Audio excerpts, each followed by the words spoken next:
Oh, did he? Hi, everybody. How are you? Nice to see you. How you doing? Good. Nice to see you. You don't know when to get up. Glad to see you. How are you? Nice to see you. How you doing?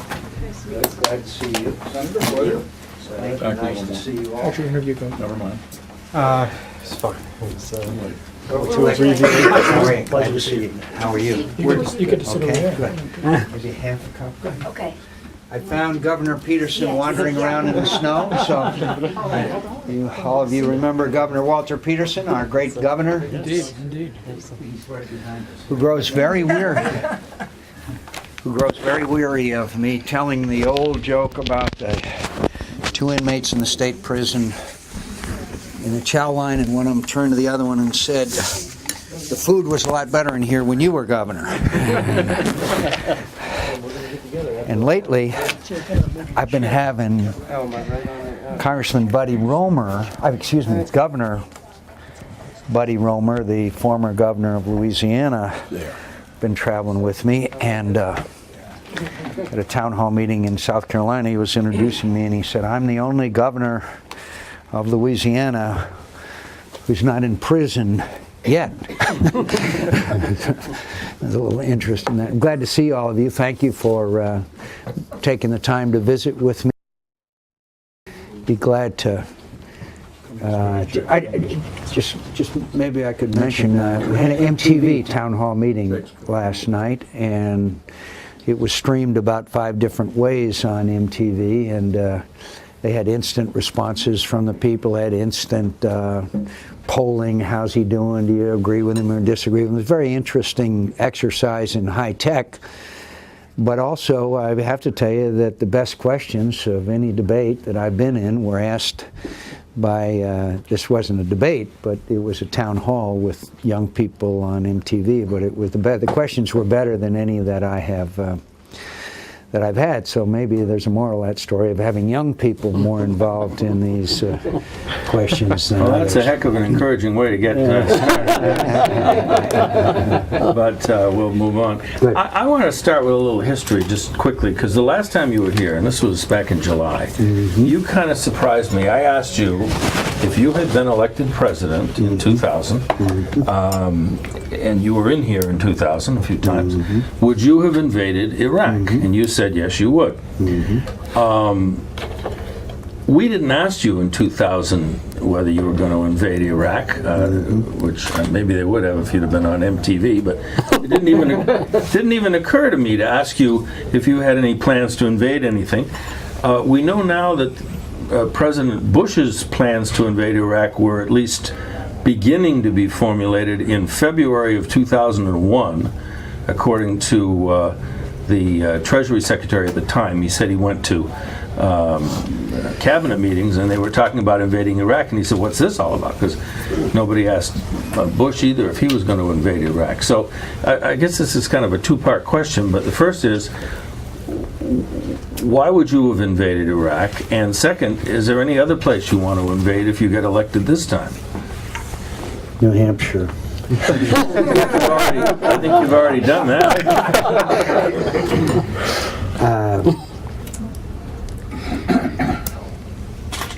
The attacks of 2001, I think, had a direct bearing on the Iraq situation.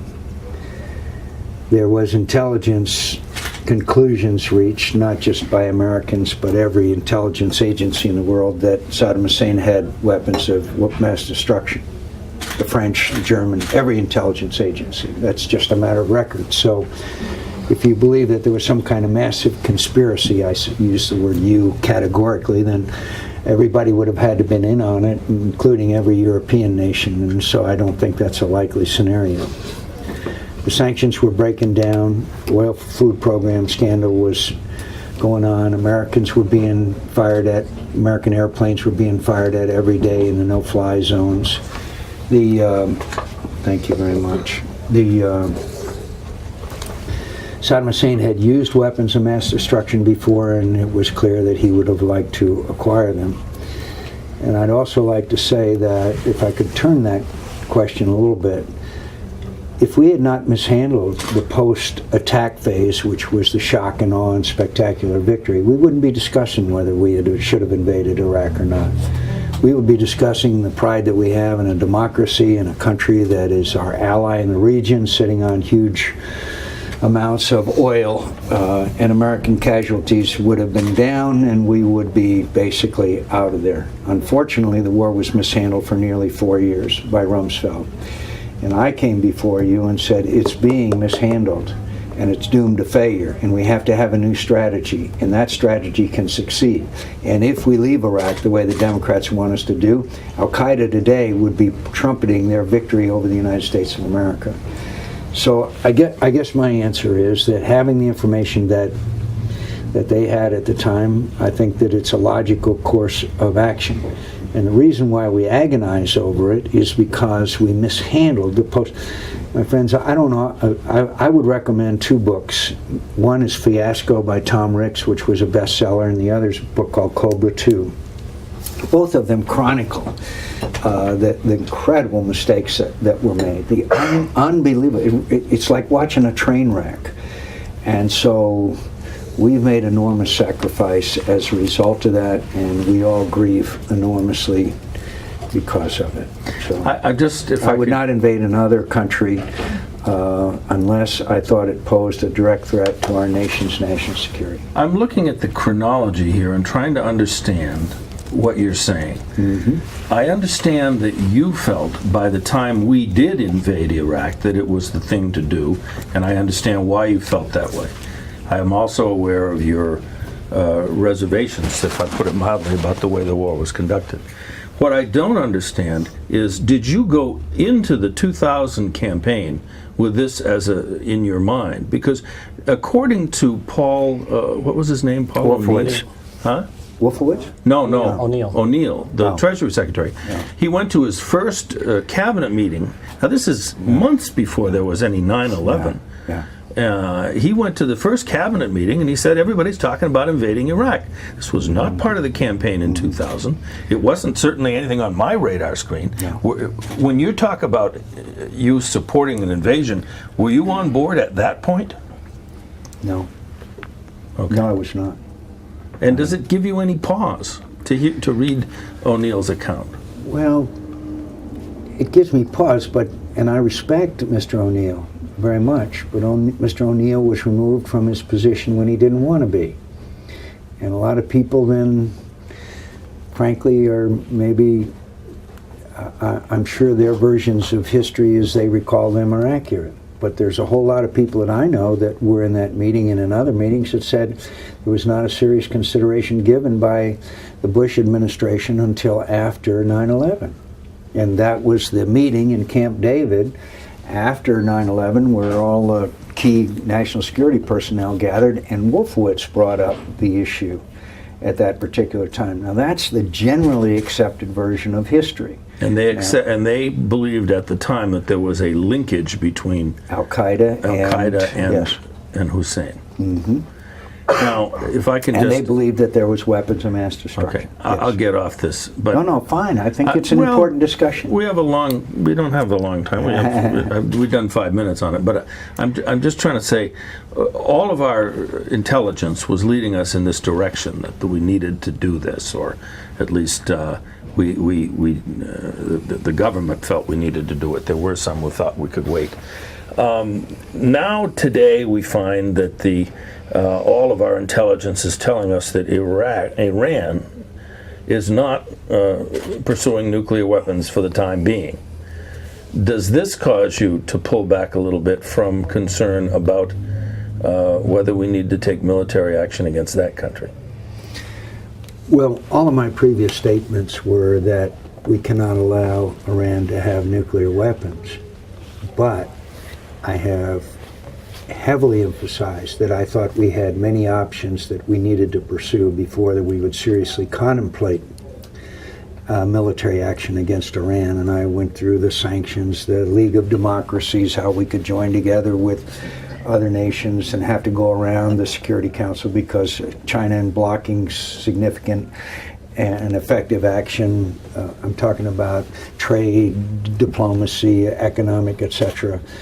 against Iran. So I still think Iran is a threat in the region because of their sponsorship of terrorist organizations such as Hamas and Hezbollah. They continue to articulate their nation's mission is the extinction of the State of Israel. In the words of the president of Iran, quote, wipe Israel off the map. I think it's very clear that they're still exporting lethal explosive devices into Iraq that's killing young Americans. So I still think that they are a repressive, oppressive government bent on the destruction of the State of Israel, and I continue to be concerned about them. But maybe a larger question here is, what is it that caused us to dramatically reverse our intelligence estimate from 2 years ago? That's what I think is going to be interesting in the next few days and weeks, as to what was this new information that caused a rather significant reversal in intelligence estimate. And finally, could I say, I served on this Weapons of Mass Destruction Commission, which was convened to investigate why we made such terrible mistake in the estimation of whether Saddam Hussein had weapons of mass destruction or not.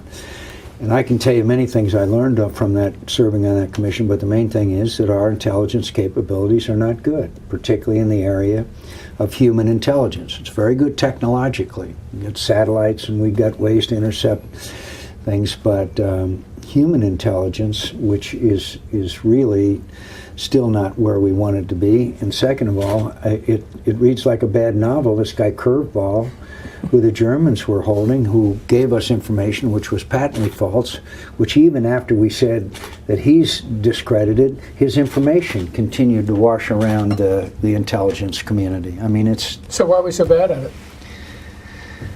We're educated people, sophisticated people to some extent. Why can't we get that one straight? I think our failure in human intelligence has got to do with our inability to or our lack of zeal for recruiting and training people who can go into these parts of the world and go into the culture, particularly the Middle East, and be effective. Many of our embassies in the world, the human intelligence still consists of people sitting inside the embassy waiting for someone to come in and give them information.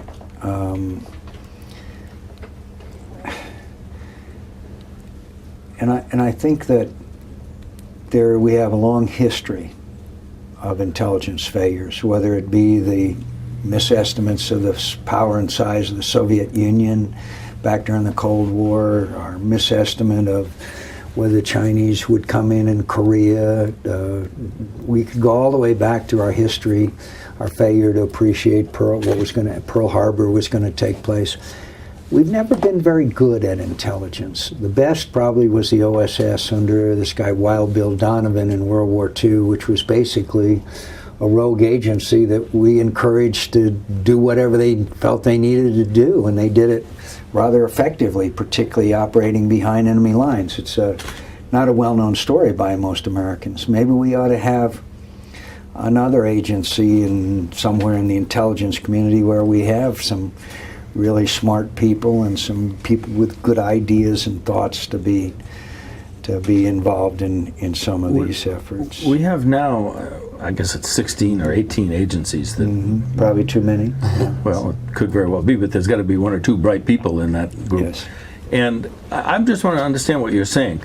We know now that our bright people were wrong about weapons of mass destruction in Iraq in 2003. Yeah. And you're saying, if I understand correctly, that you have some suspicion they may be wrong in the other direction now about Iran not... No, I have no... I just am curious to know the sequence of events, and I don't know if I ever will, because I'm not a member of the Intelligence Committee, that gave us one set of assumptions. That was Iran was building nuclear weapons, and now 2 years later, there's an intelligence estimate that they're not. What happened in those 2 years? What information did we have? apparently the president is saying it doesn't make any difference to him. And I'm wondering, is that possible, that we would have a dramatically different assessment from the intelligence people, but our policy marches on? Well, first of all, I don't know exactly what he said today because I didn't see his press conference, but I think if it's true, and I have no reason not to believe that it's not true, not to believe that it's true, is that it does lessen the pressures concerning the immediacy of their acquisition of nuclear weapons. That's bound to affect policy. I don't see how it couldn't. Well, Ahmadinejad got elected, not by much, and could, I suppose, get unelected at some point in the future, and we might see a change in the policy or some more openness. I mean, you're not saying that we're on the verge then of the need to take a military approach to this right now. I never did. I said we needed to exhaust. I didn't say you did. I'm just asking you. Right. Yeah. But because there are some that are. My policy hasn't changed. I said we need to exercise the diplomatic, economic, etc. My specific recommendation: we have a League of Democracies, European nations, and I'm very pleased that President Sarkozy of France has taken a very big role in this to impose financial sanctions as well. Their economy is not good, as you know. Mm-hmm. And right now there's European financial institutions that are extending unlimited lines of credit. And so I think those actions I've always advocated before we seriously consider the military option, but the military option had to be there in my view. Terry, what do you got? Senator, on the subject of immigration, if you don't mind, so you've said that the reformers failed to convince the public that the borders would be made secure. I'm wondering why or how did the reformers misread the public so much on the subject? Because I think we fail to appreciate the lack of confidence that people have in the federal government acting. When we said we'll secure the borders, we'll have a temporary worker program, and we'll address the 12 million people who are here illegally, they didn't believe that we'd secure the borders because of Katrina, because of Iraq, because of corruption and spending in Washington. They just didn't believe us. And what I learned from that is that these other issues may be pressing, but before the American people believe we're serious, we've got to secure the borders. And I would, as president, say the border state governors have to certify the border secure. Then I think they'd be ready to look at a temporary worker program that's truly temporary and truly works, and addressing the issue of the 12 million people who are here illegally, putting everybody in line behind anybody who came here legally as one of the principles. But they just didn't believe us. In '86, we passed a law where we said we'd give amnesty to 2 million people and secure the borders. We ended up 20 years later with broken borders and 12 million people here illegally. So you can understand the cynicism. And just again, as a postscript, this is an emotional issue. It is. There will not be a town hall meeting that I have that people don't stand up and talk about immigration and their deep and abiding concern about it. Is there a regional concern? Can you see a difference? You're in New Hampshire, you've been in Iowa, you've been in South Carolina, you've been in other states. Do you notice a difference in the tone in those different regions of the country? Some, but not much. Maybe a little less here in New Hampshire, Canadian border, etc. Maybe a little less here, but in Iowa, it's very strong, very strong. South Carolina, very strong. But again, we have town hall meetings all the time, as you know, and that issue will be brought up, and people will, and you see faces harden when we talk about the issue. Why is this such an emotional issue with people, Senator? Why do you feel it touches upon? I think several reasons. One of them, I think they see a change in the kind of I don't know if this is the right word, but the culture. There's a town in Iowa that 20 years ago didn't have a single Hispanic citizen. Now they built a meat packing plant, and they're now 20% of the population is Hispanic. elderly people see their whole, the history of their family for generations now being significantly changed.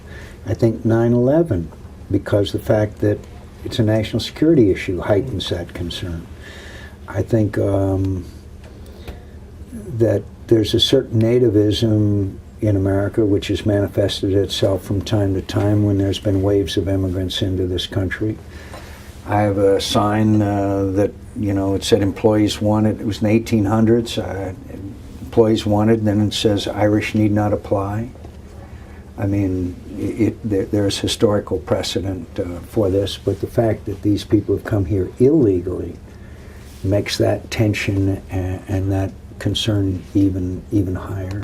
You talked, Senator, about border state governors working to secure the borders of their own state. Would that restore the faith the public has in the centralized government in addressing this issue? Or I think that one of the ways they would really believe that our borders are secure, because I don't think they'd believe us if we said it in Washington, that if the border state governors said it, their own borders, that they would be credible. And there has to be restoration of credibility on this and every other issue. And that would restore the faith in the central government to take the further steps. It would restore trust to some degree and confidence that we would actually have secured the borders. If Chertoff today stood up and said the borders are secured, I don't know how many people would believe him.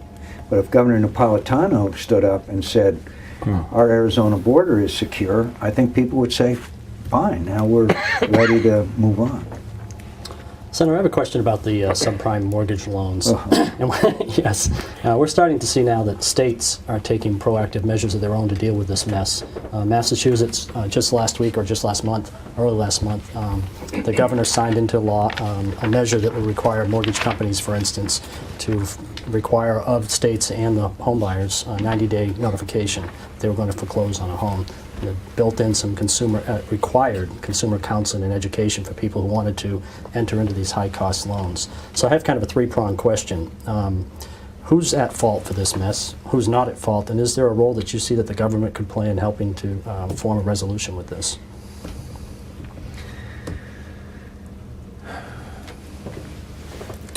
I also noticed that California also took some action under Schwarzenegger, and as you say, there is increasing activity within the states, and I think that Secretary Paulson, who is a very credible guy around the world and on Wall Street and other places, is leaning more and more towards some kind of government intervention. I don't know all the answers to this, but clearly the subprime mortgage crisis is far-reaching, and I saw an article on the front page of the Wall Street Journal about a city in Norway that had their municipal funds invested in subprime mortgages, and I was down at the debate in St. Petersburg. Next day, the front page article was of the counties and local authorities had all invested money in this investment fund, and now they are all yanking their money out as fast as they could because they were invested in subprime mortgages, and some counties and cities had gotten their money out, others were stuck because they froze it. So that the ripple effect of this thing is really what's remarkable. The trick to it is to try and help people afford the interest on their payments on their mortgage, and at the same time don't reward speculators and bad actors throughout this scene. There are people who got very rich on Wall Street, and there are people who got very rich on Main Street here, who sucked people into a deal that they knew that they had no capability of paying. And then, of course, there's the other people, the guy in Scottsdale or in Palm Beach or wherever it is, who bought 3 houses, kept them all empty, figuring he'd flip them in 6 months, or she would flip them in 6 months. So, it's kind of hard to discriminate through that. We want to reward those speculators? I don't think so. Do we want to reward those people that basically entered into agreements where they skimmed the payments off the top, and then knowing full well, or if they had any sense, knew full well that it weren't going to, there's no way there was an ability to pay. So I think simplification of the mortgage is the first and easiest step. should be one page, and there should be a big thing that says, I understand this document, before they sign it. And then I think where we need to, what I worry about is, in an ideal world, we'd have enough people to go case by case and say, okay, you can go back to your previous interest rate and you can't. But my God, we're talking about hundreds of thousands, if not millions. And how long would that take? Meanwhile, people are suffering very badly. So I know that Paulson and those people are working. I know that the FHA is working and the other alphabet soup organizations, but I don't know how bad it's going to get. And obviously, the worse it gets, then the more there is a role for government. But I can't come down yet and give you a specific solution, because I don't claim to be smart enough. But I do have some confidence in Paulson. And I'm glad to see him more and more active in this issue. But I'd love to give you a solution, but I don't know. Well, the dimension of this problem may be surprising to a lot of people, but to many people, many others, there were feelings that there was something amiss, something was going too fast, something was a little too hot. Yeah. Going back several years. Yes. Were you one of them? Or, I mean, you're a busy guy, you're looking at a lot of things. Maybe subprime mortgages wasn't something you focused on every day. But are you surprised? Yeah, and I was surprised at the dot-com collapse, and I was surprised at other times in our history. I don't know if surprised is the word. SNLs? What'd you say? The SNLs. Yeah, the SNL. Is this bigger than that? You know, I don't know the dimensions. Yeah, It's hard to know what the dimensions of it are. As I say, I never thought I'd pick up the paper and see a city in Norway is somehow dramatically impacted by it. When I say surprised, I'm not surprised when in capitalist systems that there's greed and excess. I think it was Teddy Roosevelt said unfettered capitalism leads to corruption or something like that people have disputed for years. But so in this whole new derivative stuff and SIVs and all of this kind of new ways of packaging mortgages together and all that is something that, frankly, I don't know a lot about. But I do rely on a lot of smart people that I have that are both in my employ and are acquaintances of mine, and most of them did not anticipate this. Most of them. I mean, I can find some that did, but a guy that's on my staff named Doug Holtzaken, who was once the head of the Office of Management and Budget, said there was nervousness out there. There was nervousness. There was nervousness that we had such a long period of prosperity without a downturn because of the history of our economy. But I don't really know of hardly anybody who, with the exception of a handful, that said, wait a minute, this thing is getting completely out of hand and is overheating. So I'd like to tell you I did anticipate it, but I have to give you straight talk, I did not. I'd like to ask another question about anxiety in the among the people, and one of the major issues in this state that Republicans have not talked much about, at least in the debates that I've been able to watch all the way through, is health care. Mm-hmm. And I believe you've said in the past that this isn't your strong issue, but the presidential candidates, whoever the Republican is, he is going to face a Democrat who's going to have a plan for giving everybody access to private insurance. Mm-hmm. Some of us now can't get it, or when we get sick, we lose it. Mm-hmm. What are your thoughts on this? Well, we made a specific proposal about a month and a half ago, and it's dramatically different from the Democrats. All of the Democrats, including Senator Clinton, want to mandate health insurance for every American. I want every American to have an education, health insurance, a house, but I don't want to mandate it. I want it to be affordable and available. The problem with health care in America today, I think the Democrats are mistaken, is not the quality of health care. The quality of health care in America is the best in the world. The problem with America, with health care in America, is skyrocketing costs. Medicaid, according to USA Today a few weeks ago, increased by over 10% inflation last year. Healthcare costs continue to skyrocket. I was just at another meeting, and the man said my insurance premiums, health insurance premiums, went up $800 this year. and I can't afford it. So my job is to make it affordable and available, not mandatory, and not have and limit the role of government in provision of health care by encouraging the private sector, encouraging wellness and fitness by providing every American family with a $5,000 refundable tax credit so they can go wherever they want to in America and get their health insurance at the best place they want to. In a McCain administration, would you do anything to prevent the situation that we have in this state and others where you simply can't get insurance? Sure. They won't sell it to you because you're ill? Sure. Or you've had a...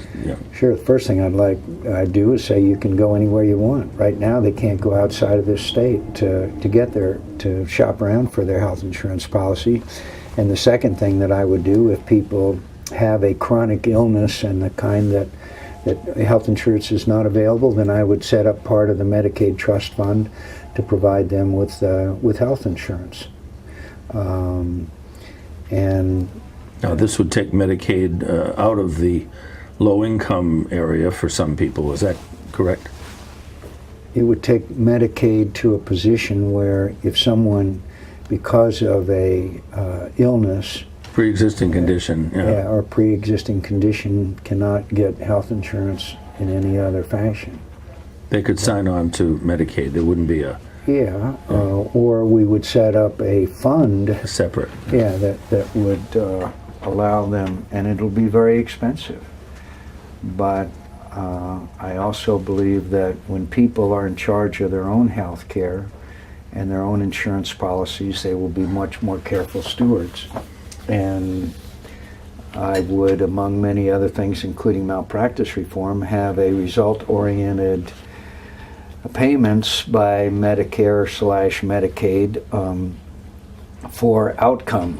In other words, if someone has one of the 5 chronic diseases that consume 75% of the healthcare costs in America, diabetes, the providers say, okay, I'm going to pay you for a year. I'm going to pay for a year to take care of that patient. Not for every single test, not for every single procedure, not for every single thing that they go through, which continues to go up as medical technology provides more and more of those. Again, I want to go back to wellness and fitness. Health insurance companies should reward people for practicing wellness and fitness. We should look at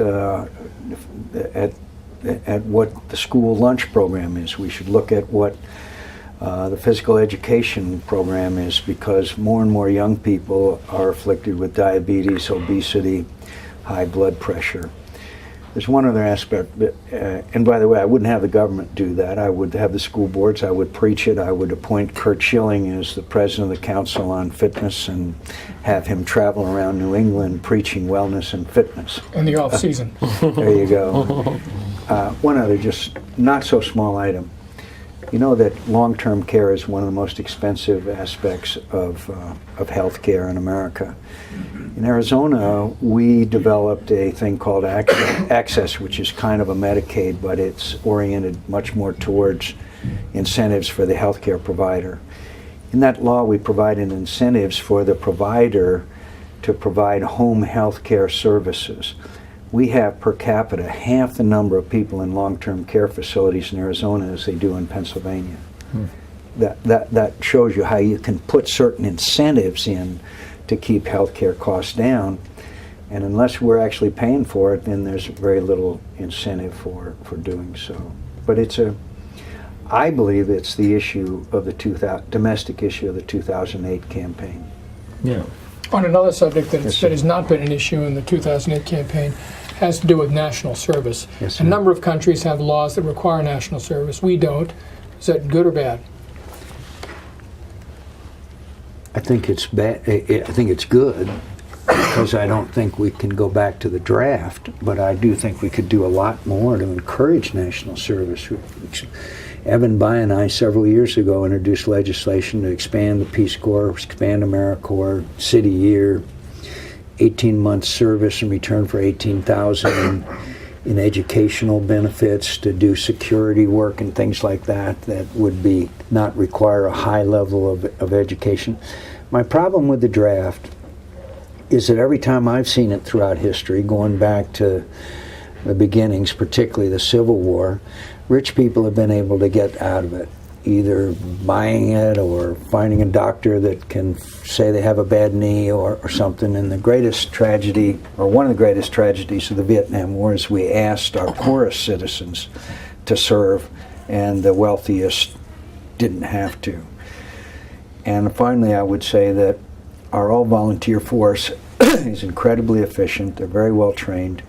And nowadays, with all the kind of equipment they have, it takes a longer time to train them. And you keep them longer. That's why 4-year enlistments are generally the minimum enlistment. And so I don't think it's workable in a, quote, draft situation where we used to draft somebody for 2 years or even 18 months in some cases. So, but I really would encourage Americans to serve. I would call them to serve. And I would call them to serve in a broad variety of ways. After 9/11, instead of telling people to go shopping or take a trip, we should have told everybody to join up in some kind of activity to help their country.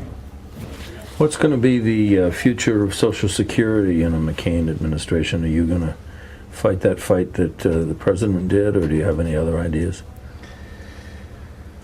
We can't hand off this problem to an unluckier generation. It's going broke. We can show that to the American people with one chart. It's far simpler than Medicare. And Simpler to deal with. Well, it's easier to explain. Okay. It's harder to explain all the aspects of Medicare. As I say, you could do it with one chart. I applaud the president's effort to fix it.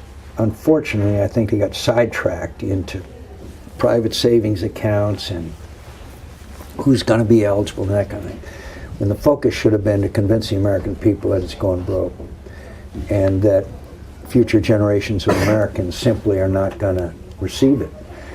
And I think then you could have probably gotten a better chance at a bipartisan approach, the same way Tip O'Neill and Ronald Reagan did in 1983 when they stood together in the Rose Garden and they fixed Social Security, and they fixed it for a while. Well, what will be the contours of a bipartisan approach right now? You say, Harry Reid, who I came to the House with in 1983, Harry, sit down across the table. I'm against tax increases. I'm for private savings accounts. You can have your agenda, but we're going to sit down and we're going to work this out, and I'll give you all the credit. We'll walk out the way O'Neill and the President did, and I'll give you every bit of the credit. And if you don't do it, and I would not be, bullying or anything, but I say I have to go to the American people, and I have to ask them to ask you to sit down at the table with me, because it's not right to hand off to these children and grandchildren a broken system. It's not right. And so, if you're opposed to tax increases, but you're talking about a bipartisan agreement here, but I have no precondition. Okay, I know what my desires are, but everything has got to be on the table. Yeah, because every plan I've seen would have a lump going through it where you're simultaneously investing in new investments and paying people that are on Social Security at the same time, requiring almost doubling the amount of money that's going into it, right? Yeah, you can get different views as to how serious it is, when, and all that, but there's no doubt in anybody's mind, any economist's mind, that it's going to go broke. But for me to say, to walk into that negotiation, say we have to do A, B, and C, then you don't have negotiations. Okay. You see what I mean? Well, I do, but I'm still looking for the idea that when Jake starts putting his money into a private account, who's going to pay for me? Now, that's not a personal problem, but you understand what I'm saying. I know exactly what you're saying, and it's unconscionable that we've let it get the situation that we have today, and because Jake won't get Social Security. No, but he might still pay me for a few more years. He might. And you have to resolve this somehow. I think if the American people knew the dimensions of this crisis, I think they would support a solution to it. Well, then that falls on who to get the dimensions of the crisis across. Well, newspapers, perhaps, others. If the American people don't know the full dimensions of the crisis, why is that so? Because I don't think we politicians have had the courage to tell them. Is it some denial there, do you think? It's it's not so much denial as it is, well, it's too hard. Just But you guys took the to the surplus. president's credit, after the 2004 election, he said, "I'm going to cash in what I gained from this election," and I give him great credit for that. And I'm sorry that he's not given more credit. But you guys, meaning sure they the did. political class, Right. you took the Sure. surplus and spent Absolutely. it on whatever. Absolutely, And bunch of is it- IOUs in there. Is it, well, but those IOUs are what China's buying too, so we can't stop paying them, can we? Paying off those. IOUs. I mean, in 2018 or whatever it is, the IOUs, we have to start cashing in the IOUs. That is what you Republicans call a tax increase, I believe. Right? I don't know what we call it. I do call it a crisis, But and it one is- that has to be resolved. It's but still the full faith and credit of the United States, though. So. Yes, sir. But I agree. I don't disagree that there are a bunch of IOUs in there, and I don't disagree that it's going to reach crisis proportions. Okay. And I also, again, would point out, I think the American people would respond positively as they have in the past. In 1983, Ronald Reagan, Tip O'Neill, Alan Greenspan recommends we do the following. We're going to do it. The vote was overwhelming in Congress to pass it. Would it be And fair it wasn't to- easy. Would it be fair to say that any solution that we come to now is going to involve taxes and benefit decreases? Not necessarily. Do you think you could do it with one side and not the other? Or some third thing that I haven't thought of? I don't know. Okay. Last month, the Wall Street Journal reported that quite a few Republicans had gone sour on free trade. What do you make of that? I understand it, but I don't agree with it. I'm a student of history. I believe in free trade. I believe that the Smoot-Hawley Tariff Acts had a devastating effect on history. I think that the major contributor to our economic growth in the last 6 to 9 months was exports. I think that we can compete with our product and our productivity and the skill of our workers any place in the world, and I want to open those markets to our products. And I think by taking protectionist measures, we will harm our economy in the long run. Having said that, very quickly, we're not doing enough for the displaced worker. There are 6 displaced worker programs. None of them work. I would go to our community colleges to design education and training programs so that people can re-enter the job market. I would even go so far, if someone loses a high-paying job due to flight of jobs overseas, that person should be compensated to some degree to try to reach up to the level that person was at before they lost their job due to foreign competition. We cannot do what we did in the Industrial Revolution because we're in an information technology revolution. We can't do what we did then, and that's just leave people behind. In the Democratic primary, there are no shortage of ideas about how to restructure, eviscerate, cut back NAFTA and some other trade agreements. What would be your position on that? I think it'd be a disaster. I think that statistics show that NAFTA has had a dramatic boost to our economy, particularly the Canadian economy, but also to a significant degree the Mexican economy. And goods and services flow back and forth in a way that is remarkable. If you go to Detroit, you'll see trucks lined up for miles, going both ways. But I understand the siren song of protectionism. It's been sung throughout the history of this country, and sometimes we've succumbed to it. And I just do not believe it. And the more that we fail to take care of the workers who are displaced, the more protectionism we will see. And so we got to show that we're a humane, Judeo-Christian valued nation that takes care of these people and not have their life end in Detroit at age 45, that everything's over because they don't have the training and education to re-enter the workforce. So I believe, great compassion In fact, I want to translate it into action because we just can't leave people behind. There's 100,000 people in Michigan today that have thrown the keys on the living room floor. This was before the subprime lending crisis, before it, and said, I've lost my job, I can't make my payments, and walked away. You can't do that. Speaking recently at a newspaper in Iowa, you were on record as saying that nuclear power is safe. You referenced the fact that the Navy has an unblemished safety record of sailing ships around the world for 60 years. Vermont Yankee Nuclear Power Plant, which is one of the oldest nuclear facilities in the country, sits about a half hour from here. And it's seeking an extension for its operating license of about 20 years. The NRC has never not approved a license extension.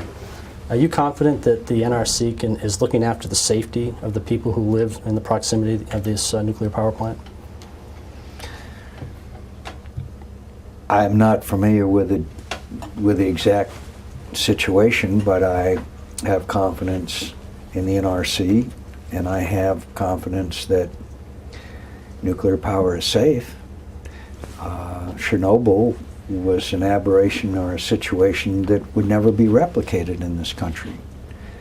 And 3 Mile Island, the technology and everything is dramatically different. The problem with nuclear power in America is what we do with the waste.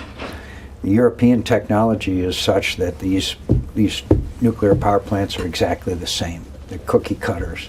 So you don't have to go through the long 15-year rigmarole and process in order to have the licensing, in my view.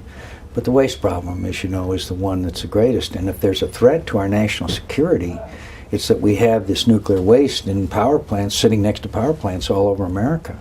And to have that be the situation, I think, is a great threat to our national security. So what's the solution? Solution is that we find a waste site, and I still think Yucca Mountain is the appropriate place, where we've already spent billions. Or, if you want to look at it, the Europeans reprocess. That's not my preference, but we ought to at least look to make progress on a way to address the nuclear waste issue, because it is a national security issue now. You made a reference, Paul did, to what's going on over here in Vermont, and I understand you're not an expert on that situation, but let me tell you that we've got a nuclear plant there. One of the cooling towers collapsed a few weeks ago. It's asking for a 20-year extension, and under the current regulations, there is no independent assessment made of the safety of that plant. That's all done by the NRC, and although we have legislators, members of Congress, and others who are saying that they'd like an independent evaluation of whether this plant is safe, the NRC so far has not seen fit to grant that. Have you had any experience with this kind of a situation? No. No. I can't. I'm not. It's first I've heard of this. But your instinct would be that the NRC is fine and we don't have to worry about it. Well, my instinct is that the NRC has performed pretty well. We haven't had an accident. Well, we did have actually an accident, but we've had several times that Palo Verde was closed, and that there was a situation that. I was referring to 3 Mile Island. Well, you know, that has been some time ago, and the technology and the oversight and all of the aspects of nuclear power have advanced significantly since then. And I do not think that it's as comparable a situation today as it was then. Okay. Senator, yesterday there was some confusion about an answer you gave in a question about tax breaks for college students. Yeah, I don't. Look, I want to do everything I can, increase Pell Grants, et cetera, but I'd have to look at, quote, tax breaks and see what the implications are.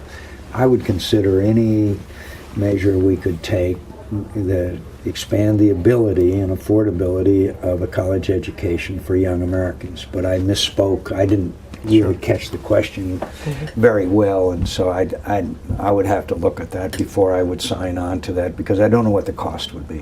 What are the, how can we reduce the price of higher education? Well, I think that we continue to expand the Pell Grants. I think that we have other incentive programs we could expand, including joining the military, including other incentive programs for people to engage in public service in return for educational benefits. We just did enact legislation that lowered the interest rate, as you know, on the student loan programs. So I think we continue to make progress, but we need to, you know, I'd love to see a world in which particularly math, science, and engineering students basically have a path to complete their education. We all know what's lacking in American education today, or the most compelling priority, and that is we don't have enough students that are measuring in math, science, etc., engineering, including, in interest of full disclosure, my daughter who graduated from Columbia in May with a degree in art history. So, you know, but we really, I would prioritize in that fashion, with all due respect to art history majors. There's an aspect of the Republican platform, if I could call it that generically, this year that hasn't been discussed much in New Hampshire. It deals with the social issues that I see you talk about a lot. I don't mean you personally, Yeah. but the group of you talk about a lot in other venues. My recollection is you are opposed to abortion. Can I ask, would you be satisfied with just Roe versus Wade being overturned, or do you want to criminalize abortion in all states? You know, these questions are so difficult. Obviously, I wouldn't want to send a young woman to jail if she made that choice, which I would not agree with, and try to help her with adoption and bringing the baby to life and all that. But no, I wouldn't want to put a young woman in jail if she decided to do that. My job really is to try to make people aware of my belief that life begins at conception, and that my belief that all of us are created equal and endowed with certain inalienable rights, and those rights apply to the unborn as well as the born. But in all due respect, my old friend, when we get into what would you do to this person, what would you do to that person, and that, I would just like to focus my attention on trying to encourage Americans and young women who become pregnant to bring that child to life and assure them that that child will be taken care of, and she will be as well as she goes through this agonizing and difficult process. Well, you know, if I can defend the question, Sure. I respect your answer to the question. If you'll respect my concern that Yes, if sir. you're in the White House, Yes, sir. you will be able to make decisions about my children Yes, sir. and my family. Yes, sir.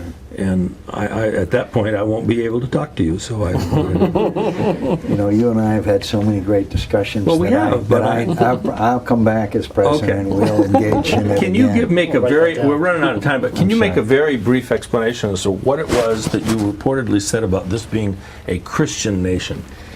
I misspoke. I have. Look, I'm not asking for any sympathy. It was a line of questioning that what I've always said 1,000 times, and what I intended to say, is that we are a Judeo-Christian valued nation, and if someone is of any other belief or faith or whatever, and they want to run for president of the United States, and the majority of Americans vote for him in a democratic process, I support that. And I just misspoke, and I've been known to do that from time to time. This aspect of faith seems to have been very large in this Republican campaign, and not so large in the Democratic campaign. And I'm wondering, do you have any reservations at all about whether your faith or Mike Huckabee's faith or whatever ought to have any relevance for me in a democracy? Well, I think you ought to know about my principles, and I think you ought to know about what guides me.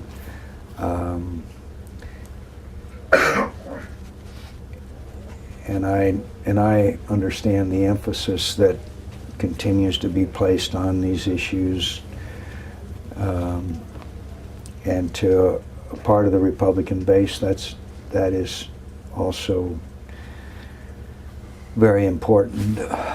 I just answer the questions. I don't and respond to them. I don't invent them. Well, would you have I guess you're saying that your faith is your business and that you don't have any designs for the rest of us based on it, right? And specifically. No, my faith is something that I'm not embarrassed to talk about, but it's something that was developed through a long life of experience and a lot of mistakes and a lot of things. That's why I'm such a great believer in redemption. And I think that people ought to know about people's faith and what guides them and what the principles and values that they hold. But more than that, I'm not sure. But everybody has a legitimate right to ask questions. Mm-hmm. It's in the answer, and my answer is that I am a Judeo-Christian valued person. My faith and belief has been an important part of my life, and that's pretty much summarizes my views. It's been several decades now since Congress enacted legislation to make it possible for individuals with disabilities to return to the classroom. And with that legislation came a pledge from the government that it would fund up to 40% of that cost of special education. Is it realistic to think under a McCain presidency that we'll ever get close to that 40% mark? I think we have to, and I also know that autism is dramatically on the rise, and that will put additional strains on our special education departments and facilities and capabilities. And it's a terrible thing, this autism. And we don't know what's causing it, but we do know there's a dramatic increase. Those young people will be in special education programs and classes. And obviously we don't want teachers to dump discipline problems into the special education classes, but it's going to have to increase. I mean, I've had people with autistic children come to the town hall meetings. Boy, it's what a horrendous burden this is on, not burden, challenge that it is for families when you have an autistic child. Do you think the American public and American taxpayers are ready to pay the financial cost of that service? I do. I think Americans are generous. We got two more important things to talk about, and I hope we get to them. One of them, Jake was going to ask. I wanted to just say quickly, in July you were here, the surge was just starting up. You predicted it was going to have some benefits for the country. You were welcome to say I told you so. But looking a little bit forward on this, has this increase in the security, or marginal though it may be, but it's substantial, I guess, has that brought closer the day when we're going to be able to get our troops out of there, our combat troops? Yeah. It's brought much closer already, the day when we can have the Iraqis take over those responsibilities. That's happened in a number of the provinces and got Americans out of the firing line. Al-Qaeda's on the run, but they're not defeated. And I think you could even see an uptick in violence before we finally get them out of the country, and stuff continues to flow across the Iranian border and the Syrian border. But as you well know, one of the keys now that we've established a relatively secure environment that is to have the Maliki government function more effectively and more inclusively. And I'd love to tell you that I'm sure that's going to happen, but I am concerned about it. I was there over Thanksgiving. We met with Maliki. He was, quote, optimistic about passing a reverse de-Baathification law. They are sharing oil revenues without legislation, and we need to have elections in the provinces. But overall, I think we're making significant progress. and no other Republican that's running said that the Rumsfeld strategy was doomed to failure and this strategy needed to be implemented. I'm the only one, and I was severely criticized by Republicans when I said it, when I said I had no confidence in Rumsfeld. It's because I've got the experience and the knowledge and the judgment. Senator, very quickly, you've been fairly critical of the current administration for reaching beyond its constitutional limits in the areas of citizen rights and the balance of power in Congress. Can you spell out now what steps you, specifically what steps you would take or revoke upon inauguration? Jake, I wouldn't do a signing statement except maybe to clarify something, but to have a signing statement that says you're not going to obey a law that you're signing that's passed by Congress, I just cannot support. If you don't support a law, if you're not going to obey it, then veto it and have the Congress come back. I would also, again, prohibit torture, and I would close Guantanamo Bay and move those prisoners to Fort Leavenworth, and I would make climate change, which we haven't discussed here, a major issue, including getting India and China into the agreement to reduce greenhouse gas emissions globally. But there's always a tension between the powers of the president, powers of Congress, and I would not issue a signing statement that would in any way indicate I would not strictly enforce a law that was passed by Congress and that I signed into law. Well, thanks a lot. I thank you for having me. It's great to see you. It's great to be back. Thank you, sir. I'll look forward to our next encounter. Yeah. Good. I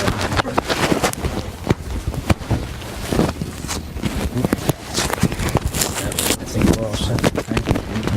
Great to see you. Thanks for coming by. Thank you for your time. Glad to see you. Thank you for having me.